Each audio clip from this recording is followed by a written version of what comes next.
안녕하세요. 코인우먼입니다. 오늘은 2024년 5월 2일 목요일 오후 12시 20분경입니다. 구독과 좋아요, 알림 설정 정중히 부탁드리면서 오늘 영상 시작하겠습니다. 오늘 새벽에 5월 FOMC에서 5월 금리 동결 결과와 그리고 파월 연준 의장의 연설이 있었습니다. 결과적으로 이번 FOMC 파월 의장의 연설은 그 어느 때보다 강력한 매파적 발언이 나올까봐 우려했었던 시장의 분위기를 뒤집고 다소 비둘기파적인 입장을 보여주었습니다. 이런 다소 비둘기파적인 입장은 파월 연준 의장의 다음과 같은 발언을 통해서 확인해 보실 수 있을 것 같은데요.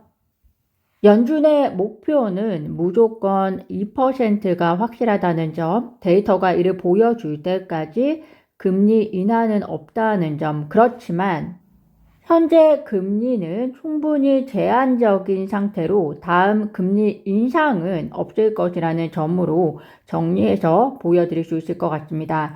즉 금리 인상은 없겠지만 금리 인하는 데이터가 인플레이션이 2%에 도달했다는 확신을 보여줄 때까지 지연이 될 것이다 라는 이야기이고요.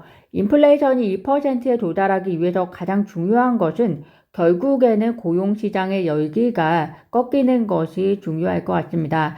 그런데 개인적으로 대선을 앞두고 해당 열기를 꺾는 것은 쉽지가 않을 것으로 보이는데요. 바이든의 연임이든 트럼프의 재임이든 간에 고용 열기는 결국에는 대선이 마무리가 되어야 연준이 기대하는 만큼의 열기가 꺾이지 않을까 개인적으로 생각을 해봅니다.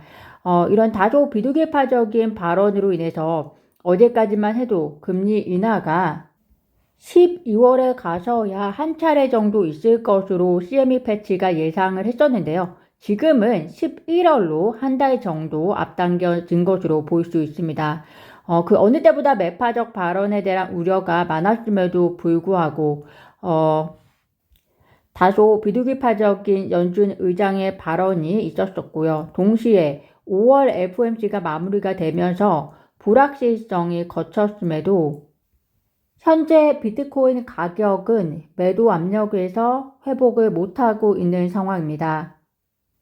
그 이유는 결국에는 비트코인 현물 ETF의 수요가 큰 영향력을 주고 있는 것으로 보이는데요. 전날 미국 현물 ETF에서 약 5.59억 달러의 순유출이 발생했고, 이는 지난 1월에 현물 ETF가 상장된 이후에 가장 큰 규모이기 때문에 투자자들의 공포감을 자극한 것으로 보입니다.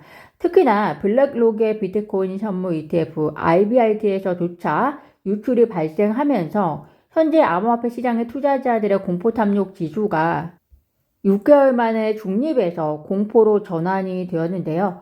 현재 암호화폐 시장은 비트코인 현물 ETF의 수요가 큰 견인력을 할 수밖에 없음을 해당 현재 비트코인 ETF의 비트코인 보유량을 보시면서도 추정하실 수 있을 것 같습니다. 상승을 위한 견인력은 현재 비트코인 ETF의 비트코인 보유량이 다시 급속도로 올라가지 않으면 비트코인 현물 ETF의 매수자의 매수 포기 상황이 올 수 있는 리스크가 충분히 있을 것으로 보이고요. 그렇기 때문에 현재 비트코인 가격에서도 더 추가적인 조정이 예상된다고 하는 시장의 평가도 있습니다. 그 이유가 비트코인 현물 ETF의 평균 매수가와 관련이 있다고 볼 수 있을 것 같은데요. 현재 미국 BTF 현물 ETF의 평균 매수가가 약 58,000달러 내외로 청산 위험이 다소 높은 상황이다 라고 평가가 되고 있습니다. 이로 인해서 비트코인 가격이 5만 달러까지 하락할 수도 있다 라고 스탠다드 차트는 평가를 하고 있습니다. 이와 반면에 리플 XRP는 비트코인의 하락세에 비해서 선전하고 있는 상황입니다. 일주일 전 대비해서 비트코인이 약 10% 하락하고 또 이더리움이 약 7% 하락했음에도 불구하고 리플 XRP는 약 3% 가까이 하락한 상황이고요. 물론 소송의 이슈의 중심에서 비트코인과 이더리움의 상승장에서 리플 XRP가 그만큼 못 따라갔던 것도 있지만 소송의 최종 판결이 다가오고 있는 것이 지금 현재 상황에서는 리플 XRP에게 역으로 긍정적인 영향을 끼치고 있다라고 보여집니다. 리플이 SEC가 요약 증인 자료라고 주장하는 자료가 전문가 증인 자료라고 삭제해야 한다고 요청한 것에 대한 SEC 답변이 지난 4월 29일 제출이 되었고, 현지 시간으로 5월 2일, 그러니까 내일 이른 시간경에 SEC의 답변에 대한 리플의 답변이 제출이 될 겁니다. 또 5월 6일 SEC의 구제책에 대한 리플의 반박문에 대해서 SEC의 답변이 예정이 되어 있기 때문에 이제 소송과 관련된 일련의 과정이 마무리가 되어가는 과정에 있다라고 보시면 될 것 같습니다.